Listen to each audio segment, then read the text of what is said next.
Yeah. Whanau anō ai.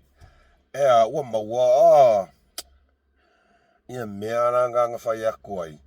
Aua le, mea whai aku ai, aua kofo. O le sau lenga sau ai whai mai. Aua.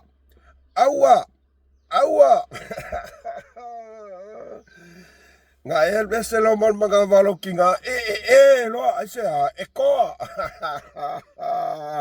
Ia ngale. O I whala ia. O akula ia taitai si limari mante se fe Oulua. Ia wanti la ia.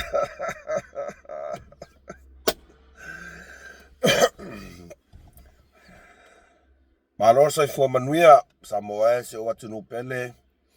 E toi whatalo whatu I le nei tu la o le asapati I le alofa malanga lei o le tua lo tātou tamasi li langi.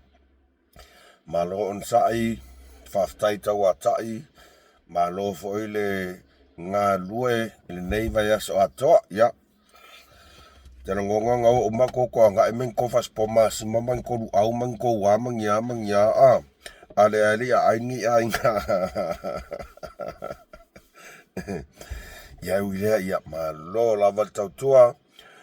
So I fo manuia ia te oto umalava MUSS Ma Le Fa'asoa. Ma lana pa anga ma sani malava le aulongolango. O ko whafonga mai. Ua whale leo. Ngā makua I ea ngā whimakamakanga o le semi-final a se o lunga TV. Ia leo ua whale leo. Ia lau manguia lak semi-final sa haungi no le final. Ai. Vi ia le ri. Vi ia le tua I lona lofa marona ngalea te tātou whatalo whatuai, whaftai tamā. I lo ang lelei a te mātou lau whanau. Lau puipuinga, ma lau lo leonga ia te mātou. Ia lea fo o mātou toi au lia mai. Le neiaso a sapati. Whaftai ewi na teleo mātou se semo mātou leanga. E vi ia oe e le mawhaiona e whangaloina I mātou. Whatalo whatuai.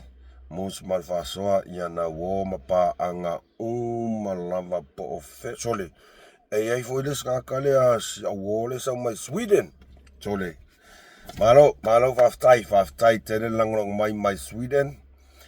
Ia o wompa anga so o se I tu e fia o le neina langi o e maua me le Fa'asoa MUSS. Whafetai tele la o to langolango, whaftai la o to alofa. E sia o to tama whanau. Ia le kam whaia kwa se mea wa whatautua ina se tatua tenu. O tina matama matua, lau pule lea, whaftai te talo, whaftai alofa mo I mātou. O le ainga sa le vi, a o to sunga I whawhiangainga, taulangi o to wharatua, mala o to no whaalo, whawhetai te le la o to talo. E le whaangalo ina lavala o tau tautua o le tapue ina lea o ola ma soifua o tatou whanau iti. Ia wania nganga stele, fola ina o fionga lea tua. A wania nganga stele, whaftaila to on sai. Awa o le pumoni, e le whaingo fir kongal wenga. E le whaingo fir kongal wenga. Ai olo o lava peala o ton sai. E tau tua ai ngaluenga ua wala au inai o tau ele atua lo tātou tama. Ia malo lava whaftai. Ua mo lia. Ke ora mo ke akai. Mo morfia malo vale Aua. Lele. Wantila ia. Ole fesili. O maila remons mapapastui le lua taita isili e se fe Oulua. O mai. Ia wala ia. Ia lea. Wa sisila mai video lea.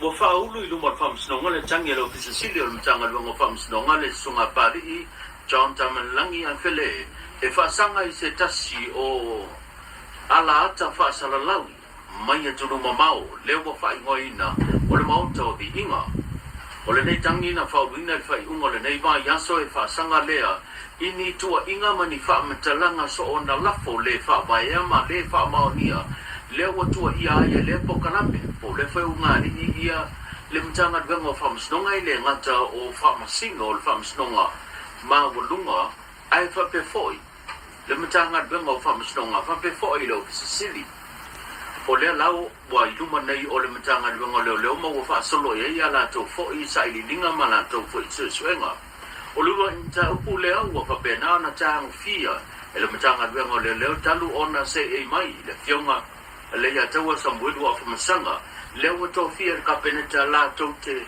na te ina penate to wa via to finga le por komsina le matanga ni ngole le a o ta vi ai le fasal la vino le ava no mo seisi na te tau avea pe na te tofia ina e na te tau avea na matanga luenga le leo i le tofinga komsina pe on silfia o le pokalame le nei po o le alaata le nei o le motau hi inga o tele fai tionga ma fasal la lunga i le ma fo fau o upu le fatua o ia ma wa le pete le no fo file mu e pei ona whaonga ina e leo ngā ri o lo whaatino ina la o fo pokalame o se ala ata o la tu langoa ia le vaenga whaufai ia le puipuia le ia tau tanga zapita ia le mo manatu nisi o whamtalanga so na la foma le ma fo fau le ua whaonga ina e le foi pokalame o ia ele vata puia ele ngata o le nofo le leio tangata o le atunu e mai se le tau mia mane a fi ai o le aia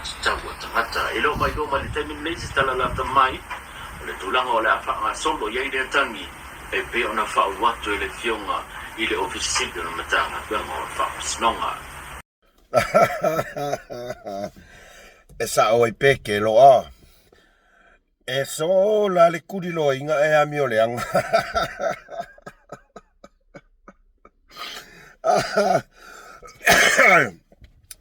Tai sili.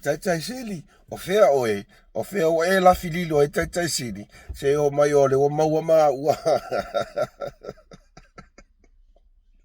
Aua. Esa o whawhawhingi. E sa ale sola. Ia, ole ngā. E lengi mea fei kale alua kwai MUSS Ma Le Fa'asoa. Ole ngā ua maua. Ole ngā ua maua. Ole nā ua tātia i runga. Ne whamasinonga. Ni molianga e whātau. Ia mea miles. Ia malau ka maskoli. Jol ke ofo ka malau pari insor. Ki ngā ngai whaalongo mai o wasui lau vai ngā ni e koe whai.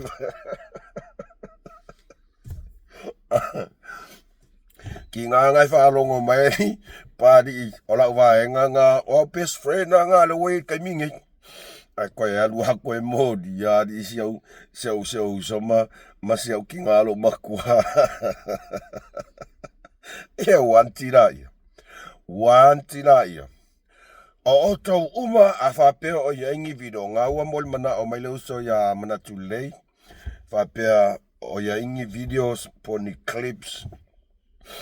A tonu peia e whai mamori mau. E kele le mea. E umalo kango e sue uma video a sendu mea mana tulei. E makau kia whainga ngei o ngāli i mai le amatanga. A le mea lo ke fia whai ako ai. O le o ngāli i ngai. O le sifi o wha nguku rua. Mantua foi le amatanga.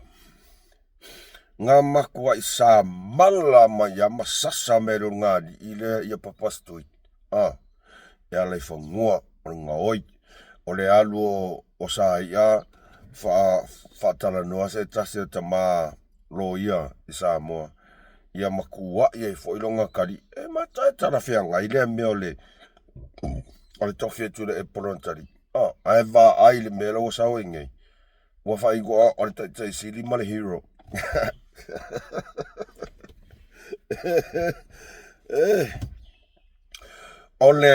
O upu le ma fau sa makua i la lafo ngei o ngā li e whaasanga I tai o le tunu. I le taimin tu la I mai ai la na fionga sa whapito. Ngā makua I la lafo le valea. o le afionga le malo malo, o le afionga le whamasino sili. Na makua ila lafo e ngeungari, le valea, ma le whai mea pio pio, ma le tole, ai uma e whai mai. Is my get there? Are you already out of your mom's stomach? Bon fia lau valea. Ai makua I misia ma se mea ka o se mentoring. Mentoring vanga ni. Ia ole na ua wai luma o nau tate ai luma o whamasnonga. Ia ni se su whaftai le uso ia pari tele.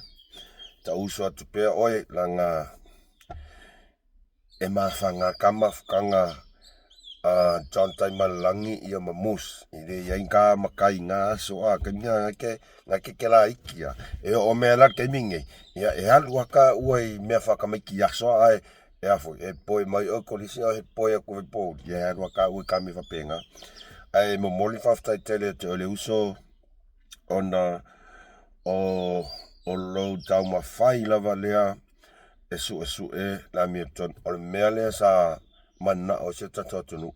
Ele o skau malama, ele o skau masui. No. O le sa ilinga lava o le amiotonu. O le sa ilinga lava o le amiotonu. Le anga ua iai le mea lea leo ngā di ilea. Mangkua fo ileo ku ngane ngā ku mua I whawhea au kure e pama mai fo. Marimons. O ka ngaka nga whai mai e scholarship ka kere whailonga. Ai o whawhea au ia leo ngā di ere o ngia o ngā.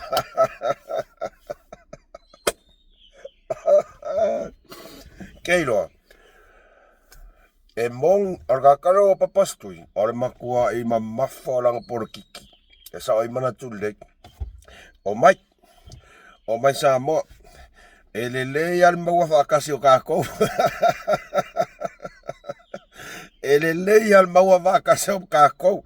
E le whape maua ue lafi mai o lua I ngai Australia. O mai ngei kako o whakasi umai le. E afo. E whai a singa. E toe ina le porkiki al kamanoa. Ia ngate. Wala. O akula ia le hiroma te side e se fe o lua. E misi ako. O le lua le mawhau sa la lafo I tai o le tunu. Lau le valea. Pio. Le wha le atua. Ia ngā. O I fola e ku. Pe maka e sa o lua mau. Ia wala. Mea whea koe o kangora e sawa ia. E sawa ia lo matua o mea mais. Aua ke kangore afi. Aua.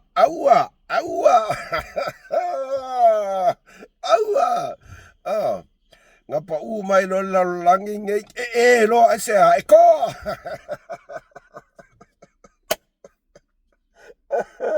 Ai. So le pe waka koea rofa e ia mea mai sa. So ia. Kangora I le afi. Ngā ua e koe kangoala I le afi. E vevela le mea. E whai pui. E mau ki ngoa e loka whai pui. Ai sea le anga o le makua I kelo evidence e ngofo makaka Samoa. E mau ki ngoa lau kamo tourist fonti. Lale o makua I whau pia. Senu mai ai fo. Mana tu le. E kele. Kusa o tourisia. O tourisia ia male oro. Lero pefa pe mafia fio faila o kamau o tourist. E video le ngā ina e fai singale mafau. Tu lou lava Samoa. Lo ngutu e makua I le mafau. Ya ngā o ko whaafonga iai. Ngā le momonga ale mea mai le ko nguku. E le se upu au ai tu lou. O kalanga ale ngāri I le ngawhai I le mamalu a tātua tunu. Ya. E kuai lava ai whai mai ia leo o le taimi sa kako manga ngā o mai ai. E le skau masui pe whai aku le skau masui. Ai, se fai lava, po fea e o ai, le fia malo a, ma le fia mai a, nge ngari ia. Le ala ua ngofo ngi mo ma fau whapea. O ifora ia papastui ma ifo, ma li mongi se fe Oulua. Awa ele se kai mua nge, ele se kai mua nge. O le misio, o akila, tulau lava se uso e matautia, akila. O ka karasa oa, pe uso pe a, e aluaksa, o le mea ele, langa o la sinsirare li. O akila, kele, o se fe kule epa, no. Ngale aka kule epa mea lai fai. Nga au le aka papastui. O kou umala lea, le ko ke vi i le maota o vi inga o me oifoi, o le atua. Po sākang. Ngā ua kou roa, o alwakula ia papastui, e se fer kou, e se fer ngāri i lea. O le kala mo ia, e misi a koa, le se mea. Le se mea. Ia ifola ia. Kali i loa molianga, o ngā wā maku, whea kulau kala, saungi kali loa konga, laku mai whea, ia lele fo i wafo.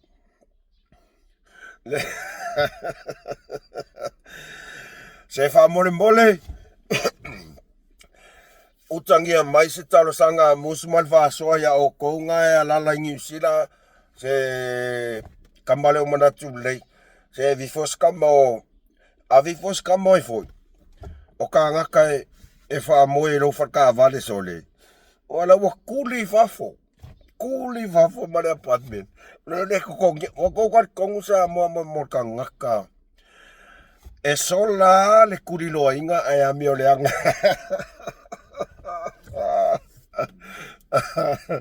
Mo ka ngaka ami o le anga. E sola la ami o le anga e kulo inga. E kuwai ya ai fai mai. Ia lele. Le alan mela o iai. O langa mio le anga sa pese a kwa ya MUSS MA LE FA'ASOA ma le kele o ngisio fasalau pe le uso ia turis. Lea. E kwa ya fai mai. Le alan mela o iai. Ua kuli. Le koko ngia le rento le. O le fesili. O mai papastui. Marie Mons. E fsosangya kia oele ka. Misi a koa. Misi a koa. Ka koe ngofo mo koe mafo whawai. O le alofa. Le alofa. Ingai ka ngaka nga makua. I sasa. Masa mala mai. E ka uloa le. Na fionga i lau le male toa makua. I kaka lo loko. I ka ngaka ngi mo ia. Aisea.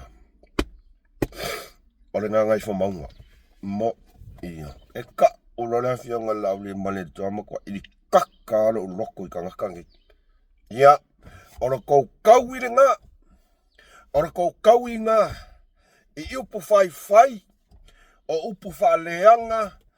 E ku mawalalo inga i le tamani anga o lana fionga i palmia. O e lea ka ngaka. Ia, ngā kuli fafo. Kuli fafo. Kere no po fe mela e. Fa koi fo. E le fa peo se aamu. Ai, o le kaui o le ka ngaka a mio leanga.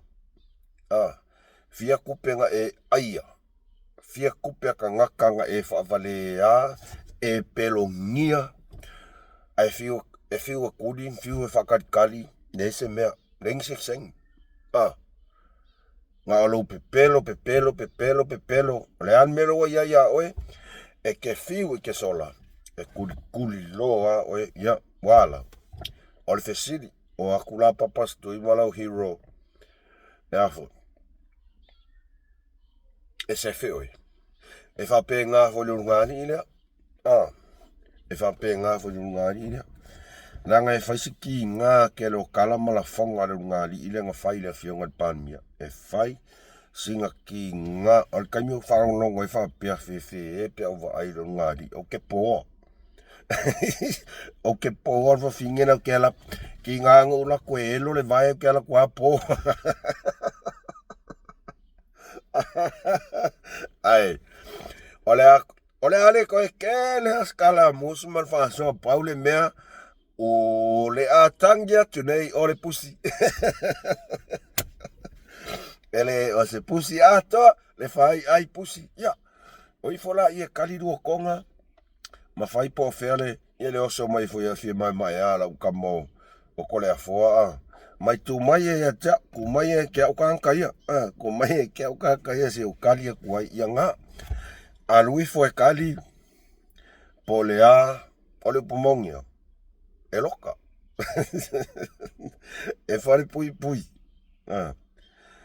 Ia, ore ngā, ua maua, ko se e maua mai reo ngā li ile Samoa, ai kuri mai lau kamo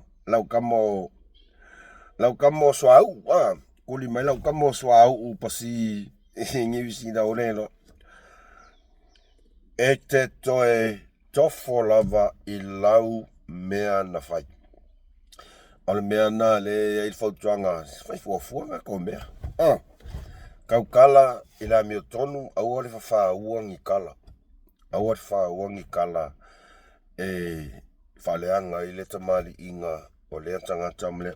O au ia. E pinsa sao kwa o mea. Ai o iai fa mauninga. Nga o mea mo ia e lengi mea fa fau. Ia. Ka ko fa kalilai. Pole ase kala mai. Ai.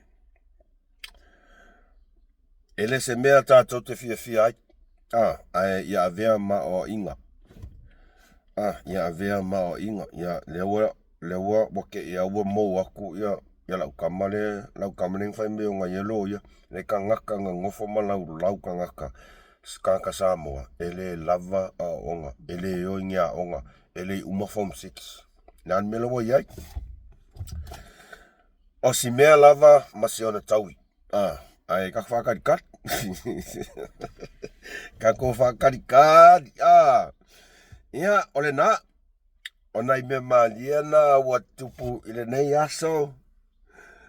Ai la fautuanga ia o elea John Paddy. Ke ofo ia o ili kewa ai mea wasu ila uvae ngai koe aloa koe ave. Make fo ia. Ai. Ngal paungas ka ko whawhianga ngi aso. Ele ngi mea paungas whawhianga ngi aso.